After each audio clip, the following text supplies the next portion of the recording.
இப்போ பார்த்தீங்கன்னா சென்னையில் குடிநீர் தட்டுப்பாடு.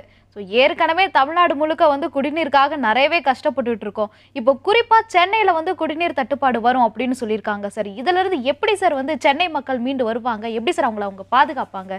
nâng nghệ đường nâng nghệ biển rây đó nâng nghệ biển rây đó nâng nghệ bưng nâng nghệ biển rây đó nâng nghệ kiền rây đó nâng để nâng nâng nghệ biển nâng bát để biển rây đó nâng để nâng nâng nghệ biển rây đó nâng nghệ biển rây đó nâng nghệ biển rây đó nâng nghệ bưng nâng để kiền nâng nghệ đó nâng nghệ biển rây đó nâng nghệ nâng nghệ đó nâng nghệ bưng nâng nghệ biển rây đó nâng nghệ biển rây đó nâng nghệ tiếng giảng kinh nâng để biển rây đó nâng nghệ tiếng giảng nâng rây đó nâng tiếng nở bưng nâng để gừng rây đó nâng để gừng rây đó nâng để tấn nâng để gừng rây đó nâng để gừng rây đó nâng để bừng nâng để gừng rây đó nâng để gừng rây đó nâng để gừng rây đó nâng để bưng nâng để bình để gừng rây đó nâng để bình rây đó nâng để gừng rây đó nâng để bình rây đó nâng để gừng rây đó nâng để mừng tới bánh để bình rây đó nâng để bình rây đó nâng để bình rây đó nâng để bình rây đó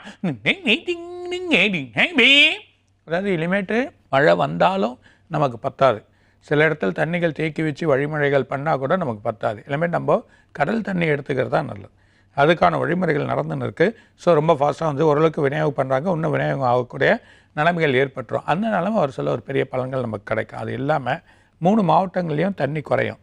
அது இல்லாமல் 4-5 ஏரியாவில் தண்ணி வரத்து இருக்காது. சில இடத்துல உப்பு மாறத்துக்கு வாய்ப்பு உண்டு. உப்பாக மாறி அதுக்கான தண்ணிகள் வரக்குது. அதனால் நிலத்தடி நீர் வந்து எதிர்பார்த்த அளவுக்கு நமக்கு கிடையாது. அதனால் நம்ம வழிகள் வந்து மாற்றிக்கிறது தான் நல்லது. இப்போ இந்த ஜூலை வரைக்கும் கொஞ்சம் கஷ்டப்பட வேண்டியது இருக்கும். இந்த தடவை மழைகள் எதிர்பார்க்காதீங்க. சில விரத்தி காரணம் கண்ணியில் வந்து எப்போவுமே கேது உட்காந்துருந்தா வறட்சி காலங்கள். ஸோ இந்த வறட்சி காலங்கள் இருக்க சொல்ல நமக்கு வந்து இந்த வறட்சியாக தான் இருக்கும். மழை பெஞ்சும் நமக்கு மழை வறட்சியாக தான் இருக்கும். அந்த நிலைமைகள் ஏறப்போ சில இடத்துல அது இல்லாமல் சில ஊருகளில் சில மாவட்டங்களில் ஏரியில் தண்ணியே இருக்காது. அந்த நிலைமை சொல்ல அங்கேயும் தண்ணி பந்தங்கள் வரதுக்கு வாய்ப்பு வரும்.